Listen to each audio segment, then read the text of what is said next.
column. The start is off dito mismo sa kalagitnaan and Aqua immediately using the flicker. I think that's bound to happen lalo na pag meron kang Zushin. Yep. Ito yung kayang gawin ng isang Jushin right from the start. Yung threat na mabuhat ka kaagad plus the damage na meron ng isang Cho with that concussive blast. So threat agad na mamatay. And again, another flicker burned from AP BREN. Ito yung dahilan bakit binaban yung Jushin palagi. Kaya naman ngayon for AP BREN, might as well survive na muna. Given na Jushin and Cho yung katapat mo onto the early bid. It's quite a surprise din na wala pala tayong nakitang Valentina. Picked nor banned. This was just all of them, pero Super Prince. James Pack going in, pero wala pa naman mga ultimates. Deadly Magic is not there yet. So for ONIC, it's all about the risky moves here. King Kong, sasalubong. Di Wala na yung sombrero. tatanggalan si Uy! James Pack. Pero bumalik. Makakaligtas, pero hindi. Inabangan pa rin siya ni Brusco. And that is gonna be the first blood na mapupunta kay Brusco. Sayang yung kanilang gold. But again, a kill is a kill. A delay is a delay. Sobrang crucial ng positioning na yon na meron si James Pangs. They thought that they could give death dito kay Super Friends, but unfortunately, hindi pa kaya ng damage and hindi pa rin siya level 4 at that moment. If meron siyang Deadly Magic, that could have been a kill. But noticing that, King Kong eventually, pinuntahan niya na ng mabilis yung kung saan man pupunta yung Harley. And yun yung binabanggit mo kanina, aabangan lang nila pa ulit-ulit. And this begs you the question, kasi nagtatrive yung Harley sa mga matitinding early game snowballs. We see the stats 4-0, 3-0, pero ngayon si James Panks pa ang naunahan. It seems like walang kahit anong contest na gagawin ng AP BREN. It's gonna be ONIC safely securing ang pinakaunang pagong ng laban na ito as the Bees are looking to secure the orange. And that's a big objective take agad dito para sa ONIC. Katulad sinabi niya, alam kasi agad kung saan lang babalik si James Panks. So they're pushing him onto the brink na mako-caught off guard siya kapag nag-space escape siya. It's gonna be real hard for AP BREN, not unless ma-maximize nila yung every Deadly Magic na meron si James Panks. But unfortunately, nahihirapan nga siyang abutin si Super Friends. Again, siya na naman yung naging target, pero because of the mobility of the Jushin, hirap siyang habulin, plus may threat pa na pwede siyang bigyan ni Brusco. Up na yung ultimate ng Cho. Yeah, kakarating lang din nitong Sinova sa level 4. So hindi talaga siya makapag-dish out ng full crowd control na dapat sana magpapadali ng buhay nitong si James Panks. So AP BREN, hold off for a bit, pero yung ONIC nakakuha na sila ng halos 1,000 kalamangan, and that is King Kong making efficient rotations around the map dahil maglalaban na naman itong dalawang to. Hindi sila magkakamatayan pero nakaabang ang ONIC PH. Shizu in a tight spot para makakapag-back away. Sasalubungin na ni King Kong when it turns to Sands. An easy kill onto the top lane. Sabay kuha na gold plating para kay Savero. Tol, simpleng ikot pero rock na kuha agad nila yung gold laner. Alam nila na mapapabak ni Savero yung Claude. And again, inabangan lang din just like what they did doon sa sombrero ng isang Harley. Abangan mo yung BMI ng Claude. Kumbaga may ano yun, men eh. Sige, G, palagan tayo. Pulang ganyan, di pwede yan. Dapat biglang bawal yun may sumulpot na baksa and that was already the rest. ONIC PH building up to a 2K gold lead. Not a lot of fights actually happening, pero ngayon yung Sipa, tatama naman, and it's gone off guard na naman. Aqua will be the first casualty. Kill VJ, tanong away, pero double down agad dito yung mga frontliners for ONIC. Meanwhile, may kapit naman para kay Nova. Kapit doon kay Brusco, inilayo sa laban. Kill VJ will fall down. Habang si Brusco ay makakaligtas pa rin. James Bangs with a space escape.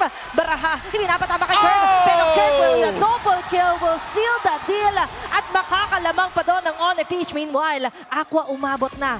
Gante onto Kirk onto mid lane. Pero balikan natin yung mga nangyari. That is too much to handle for AP BREN. Tol, munti ka na yung outplay pero uno reverse card says Kirk as he takes down James Panks. This is what we've been telling simula pa lang ng serye na to na ang key to victory ng ONIC Philippines dito ay invade yung jungle ni James Panks. Huwag hayaan yung mga heroes niya like Suyo and even the Sarli and even the Leomord, kung Leomord man to, na makapwesto at makakuha ng mga farm na gusto niya. Because of that early rotation na ginawa ng ONIC Philippines, up to now, sinasakal pa rin nila yung Harley ni James Panks. Hirap nun, no? Kasi kala natin laban-laban na. Pero tila ba bumawi-bawi agad doon si Kirk sa AP BREN? Yeah, I think yung karamihan sa mga nagiging galaw dito ng ONIC Philippines is just them going full dive. Great Shun po din galing dito kay Brusco para makatakas siya, pero si Kirk na naman ang kanilang punteriya sa ngayon. That's an easy kill para sa AP BREN, pero hindi natin may kakaila na ONIC pa rin ang may hawak ng mapa. 2.8K ang kalamangan nila ngayon in terms of gold. Good pick up mula doon sa AP BREN sa pagkuha nila kay Kirk and also getting that turret doon sa may itaas. Somehow ay mababasag na ni KLVJ. But unfortunately for them, may nahanap pa rin trades yung ONIC na. Kuha pa rin sila ng torre sa baba. And because of there are no turrets available na outer doon sa bottom lane, mahihirapan ng gumalaw si Shizu. And again, they're hitting two birds with one stone. Sinasakal nila si James Punks and the way na nagre-react yung AP BREN sa ginagawa ng ONIC Philippines, nawawalan ng espasyo si Shizu. Parang yan na magiging kwento ng laban na to. It's AP BREN waiting for Shizu to actually scale. At dahil dun sa impormasyon na ibinibigay nitong si Savero, hindi talaga makapwesto ng maayos itong AP BREN para surpresahin sana ang ONIC with like the full burst lineup na meron sila led by James Punks, who finally got his skill almost 5 minutes into this game. May lalabas na naman tayong pagong, but that is gonna be in the position of ONIC Philippines na nakapwesto na itong si Brusco while Savero is putting in work at the top lane. May bonus pang kasama, wala pa yung major objective. Grabe, buong akala natin, ONIC will play on a slow play style. But sila pa ngayon yung mas mabilis umikot sa mapa. Exactly. Nagmadali sila doon sa first 6 minutes na nagdaan, invading jungles, getting outer turrets, pumapwesto dito sa objectives. And it has been the story na nangyayari ever since na nag-start yung laban with King Kong, just casually rolling doon sa mga pwesto na hindi siya ini-expect ng AP BREN. Another free turtle for ONIC Philippines. This could balloon up the lead to 4K. Iba yung nakikita natin sa kanila sa ngayon. Hindi ito yung nakasanayan nating ONIC PH kasi bababad at babalagbag talaga sila kung sakali. Pero ito na yata yun. Balagbag na naman. Zipa to Nova being taken down. Ando naman ang Black Dragon form. Sabi nakalikod, nag-zone out doon si Kirk. Habang si KLVJ gusto mang tumulong. Pero Flicker has been exhausted. Medyo may ipit ang mga members dito ng AP BREN. Meanwhile for ONIC, they've got what they want. Kaso nagkaroon ng trade.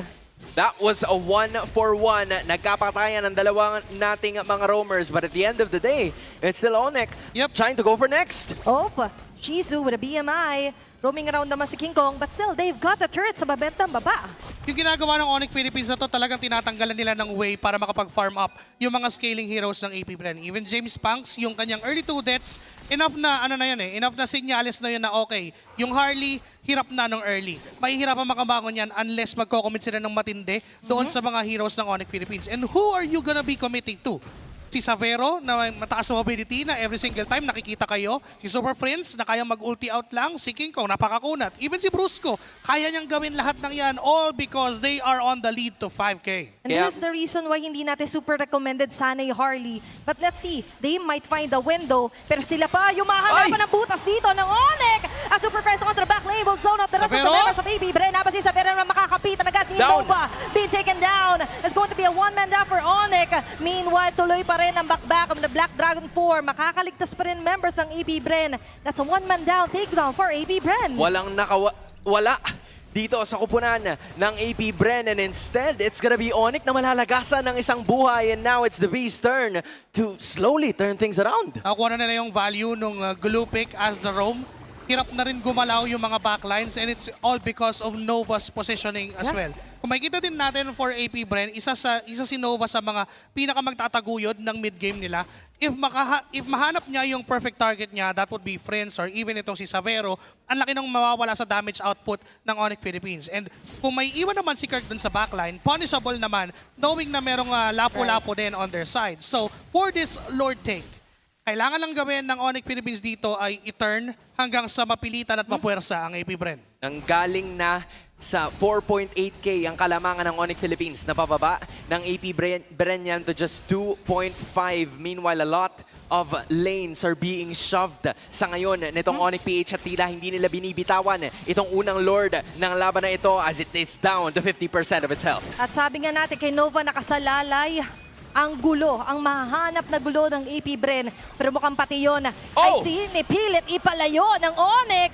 As the Wave Dragon will be committed, pero paatras, pinatras si members doon ng Bees. As soon as bumaba sa 25% yung buhay ng Lord, sige, pindutin mo na lahat ng ulti. Ang daming requirements eh. Nung nakita nila, okay, si Shizu nasa top lane, long lane, okay, burst natin. Nung nakita nilang may papasok na Nova or even James Punks, naka-spam pindot na si Brusco doon sa kanyang sipa. And Also, one good zone, it would be putting Super Friends on the front line. Alam nila na walang pang papatay doon sa Jushin. Alam nila makakatakas lang din if ever mag-target ang AP BREN. Perfect Lord dance for ONIC Philippines. This is a methodical approach na ginagawa ngayon ng Super Fam.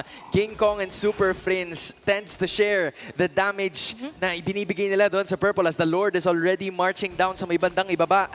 Shizu, one at the front line. The Beast, sinusubukang gawin ang kanilang best para kahit paano ay madepensahan itong pinakaunang Lord. The energy shields are still gonna be available pero hindi yan papansinin ng Tumulo ONIC. na. Ito pa Okay. lang sila sa ngayon. Dito talaga magaling ang ONIC. Trying to find map maneuvers laban sa mga bees.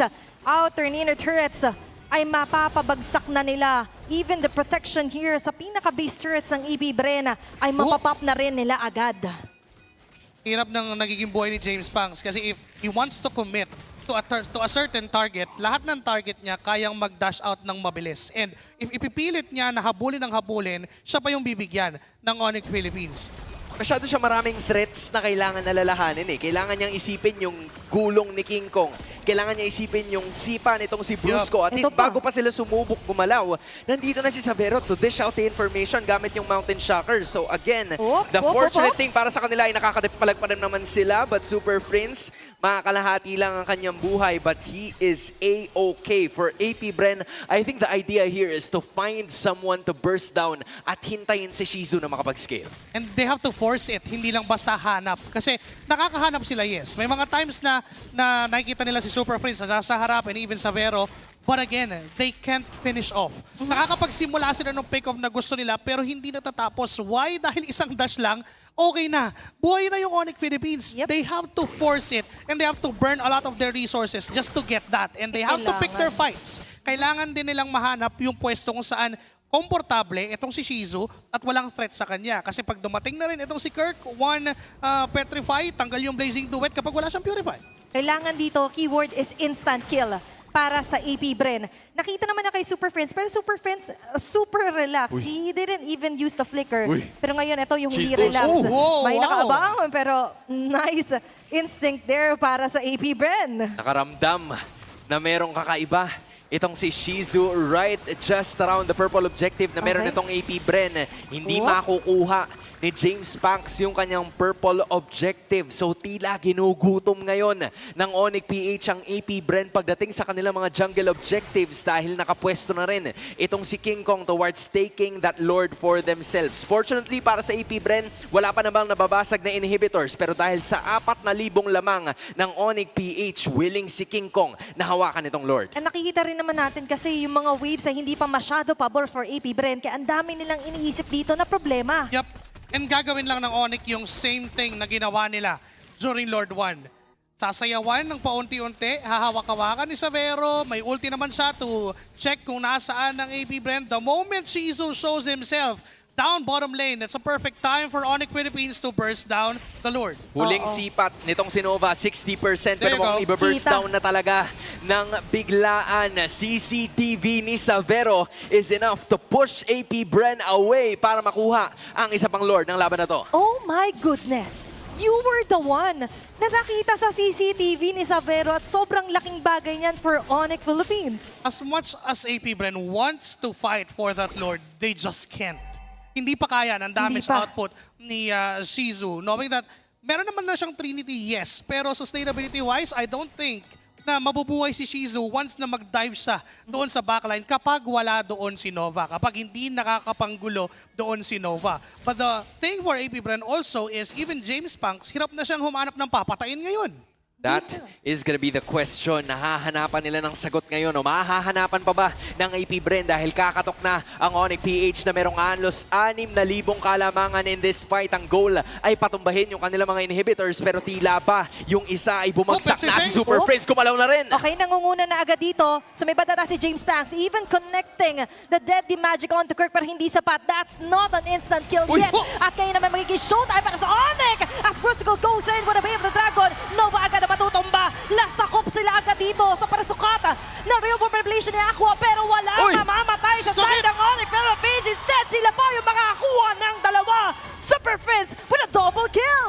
Sobrang tagal ng katahimikan na nakita natin mula sa ONIC PH. But as soon as they fought, nakapagbabagsak sila ng dalawa na may kasama pang inhibitor. At Parang- ngayon, nag-aabang ulit. There's going to be a concealed play. May James pang sa likod. Whoa! Nakakita sa Vero, taking him down in an instant. At ano naman yan, si Shizu with a blazing duel. Pero wala masyadong abutan yung mga bala niya. Pero apat naman yung mga balasa Isa pa? ng baraha ni James Banks. 2-man down in an instant para sa ONIC PH. Tol, iniba na lang ni James Punks yung approach.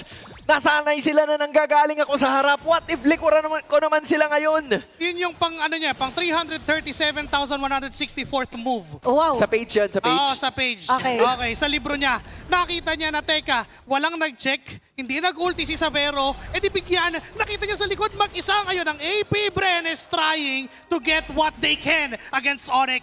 Kasi yung problema ngayon ng AP BREN, hindi yata nila na-anticipate na mababasag din yung top inhibitor turret. Now that's 2 lanes that they have to worry about pagdating dun sa kanilang mga super minions. Sure, nakakuha sila kahit papaano ng napakaraming gold from that specifically. Itong si James Punks na leading in terms of damage dealt. Pero yung pag-approach nila sa susunod na Lord ng laban na to, it's gonna be a little bit difficult considering na kailangan din nilang alalahanin yung bot lane. Unti-unti na ginagawa ng AP BREN what they have to do in this game. Kahit pa sabihin ng sinakal si James Punks during the early and mid game, nandun pa rin yung damage output ng Harley. You won't remove it. Kapag nabuo niya yung mga items sa kailangan niya, masakit at manunuot pa rin ang isang Harley. So, they just have to pick their perfect target. And for ONIC Philippines, they need to be wary enough. Kasi ang daming galaw ni James Punks na baka bigla na lang sumulpot sa harap nila. At kakasabi mo pala sinakal, that's past tense. Kasi sa ngayon, hindi na nila nasasakala basta-basta si James Banks. Pero nirurush Di na naman, napansin! it's going to be another Lord, free Lord para sa ONIC PH. May nakita mo yung ginawa ni Shizu sa babae. Nag-invest na siya ng oras para sana mas slow push itong bot lane. But then ONIC managed to take advantage of that by getting this Lord. Inunahan na niya, kumbaga, para pagdating sana ng Lord Dance, nandun na siya. But unfortunately, naisip din ng ONIC Philippines na unahan na natin. Huwag na nating sayawan yung Lord, i-burst na lang natin agad. And that's courtesy of also Kirk and itong si Super Prince na nagpapakita lang dun sa gitna. Alam nilang wala pa naman, di pa sila kayang patayin or kaya silang patayin, but AP BREN would burn a lot of resources just to do that. Naghahakbang ang Lord sa itaas ng ating mapa na AP BREN. Isa na lamang ang inhibitor na kanilang sinusubukan na madepensahan bago makarating ang super fam Wait, sa what? base. James Banks using the deadly magic pero na antala lang si Kirk ng bahagya. Conceal. Dahil kalahati lang ang kanyang buhay sa ngayon. Brusco, Brusco sumusubok na naman and Super Friends and the rest of ONIC Philippines are gonna be bursting down this inhibitor. Okay, ang dami lang kailangan kaharapin ngayon. Pati yung Lord na mababawasan. Easily manageable and para sa AP BREN. Inevitable talaga na mabasag. Inhibitor third Uy, na oh! ngayon. Mahuli sila sa real world population. Ito yung habol para kay Shizu. Shizu? With blazing duel. Tumatama sa mga members ng ONIC. Kaso kailangan niya mag-BMI out. That's si Kirk Yeah! DJ. Pati na rin si Nova. Kirk! Even and Kirk onto the front lines. Lahat sila tatamaan. Talaga na matindi. So pero with a double Shizu? kill as well. Shizu is doing it. Kaso nga lang, hindi yata magiging sapat dahil tatlo Uy! na sila dedepensa. No! Make Low! it two! Pero James Douglas Shizu is still activated here. And ONIC PH ay ngayon ay nagdadual at aatras ng konti. Immortality was popped off but instead, grabe na yung ganong klaseng close-off na labanan. Yun na sana yun para kay Kirk. Akala natin sa liig na yung tama. Pero hindi pa rin naging posible kasi Oo. kung sino yung gustong hindi maiwan ng ONIC PH, yung pa yung natira. Okay, nag-go na dito yung apat na member ng ONIC Philippines. Pero Shizu! Shizu with a shield, placing no what? Kiniklear up yung Oy, basic di mo bullet. pop. Yup, yung minions, mapapop na rin doon yung Kemay. minion. Pero instead, Down. madadown pa rin siya dito ng James ONIC Banks. PH. And James Banks, the only man left, will go down as well. Tinatapos